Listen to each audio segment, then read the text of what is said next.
Iran Israel সংঘর্ষের জেরে ইরানে আটকে পড়েছেন প্রায় ৪,০০০ ভারতীয় ছাত্রছাত্রী, যাদের অধিকাংশই ভারত শাসিত জম্মু কাশ্মীরের। আকাশপথ বন্ধ থাকায় তারা আপাতত দেশে ফিরতে পারছেন না।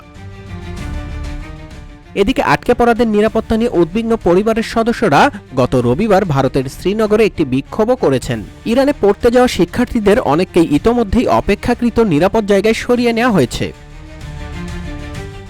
ভারতের পররাষ্ট্র মন্ত্রণালয় জানিয়েছে, তেহরানে ভারতীয় দূতাবাস পরিস্থিতির উপর নজর রাখছে এবং একটি হেল্পলাইন চালু করা হয়েছে। ভারতীয় নাগরিকদের যত দ্রুত সম্ভব নিরাপদ এলাকায় চলে যাওয়ার পরামর্শ দেওয়া হয়েছে।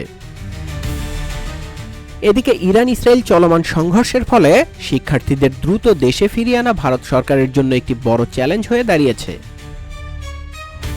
নিউজ ডেস্ক, রূপালী বাংলাদেশ।